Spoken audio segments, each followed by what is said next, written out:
Koreen dhaabbii caffee Oromiyaa magaalaa Adaamaatti aanaa Awaash Malkaasaatti daawwannaa hojii misoomaa gaggeessaa ture xumuruun jiraattota aanichaa waliin marii gaggeesse. Kaayyoon marichaa tajaajila mootummaan kennaa jiru keessatti hanqina adda baasuun walitti dhufeenya mootummaa fi uummataa cimsuuf akka ta'e ibsameera. Fayyadamummaa uummataa mirkaneessuuf kutannoon hojii hooggansa bira jiru gaarii ta'uu jiraattonni aanichaa maricha irratti ibsaniiru.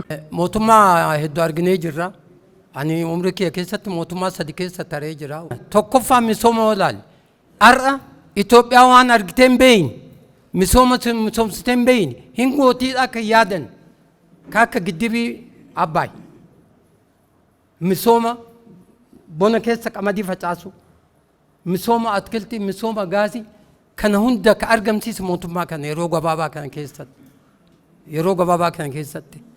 Mootummaan kun ciminni isaa afaan kiyaan himamee kan uumuu miti. መልካም አስተዳደር አለን ተሰርቷል ላለው ስለተለያዩ ነገሮች ስለ መልካም አስተዳደር ተወያይተን ነበር ከዚህ በፊት እና መልካም አስተዳደር አሪፍ ነው ማለት እችላለሁ በራሴ አመለካከት ማለት ነው።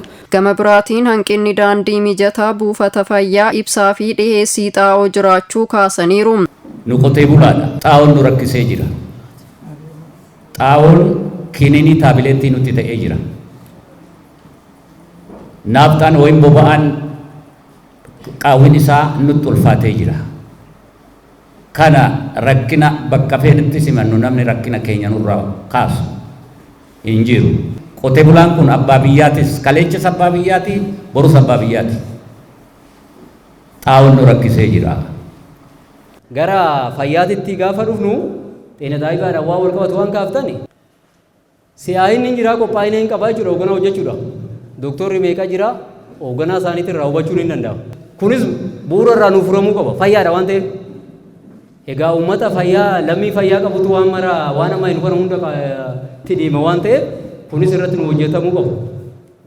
Walitti qabaan koree dhaabbii dhimma misooma baadiyyaa caffee Oromiyaa obbo Diriirsaa Waaqumaa mootummaan naannichaa tajaajila dhaqqabamaa hawaasa biraan gahuuf caasaa isaa babal'isee hojjetaa jiraachuu himan. Mootummaan yeroo ammaa rakkoo bulchiisa gaarii hiikuudhaaf rakkoo hiyyummaa keessaa saba isaa baasuudhaaf caasaa isaa sadarkaa adda addaatti sadarkaa gandaa fi sadarkaa aanaatti gadi buusee kutaa magaalaatti gadi buusee itti deemaa jiraachuunsaa abdii guddaaf carraa guddaa isin qabdan sababa ta'ee fi waan warra hiyyummaa wayii keessa jiru waan warra abdii wayii hin qabne waan boru fagootti wanti ilaaltan qe'ee keessanitti hin dhufne gootaniin ilaalina abdiin jiraa isin warra carroomee fi warra abbaa abdiitii waan jedhu waliigaluun nurra jiraata.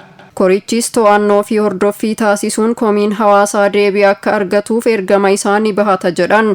Daangaa gaaffii deebii mootummaa naannoo Oromiyaatii ol wanti isin gaafattan hin jiru. Caffeen kunis koreewwan kunis kaayyoo kanaa fi manaa kan ba'an sababa ta'eef seektaroonni dhimmi kun ilaallatu sadarkaa naannoo Oromiyaa waan jiraniif waan naannoo Oromiyaa ilaallatu arcaatii tokko malee qaama dhimmi ilaalu biraan hin geenyaa waan biraan geenye immoo biraan ga'u qofa miti. Ergaa wayii namatti himanii deebi'uu qofa miti. Raawwiisaa akkuma hojii caffee tokko to'annoo fi hordoffiidha jenne tartiibaan manni marii bulchiisa magaalaa Adaamaa sin to'ata. Manni marii aanaa Awaash Malkaasaa sin to'ata. Hojiin to'annoo fi hordoffii keenya karaa kanaan gaggeeffamu itti fufaa kana ifatti waliigaluun nurra jiraataa walamanuun nurra jiraataa jechaadha.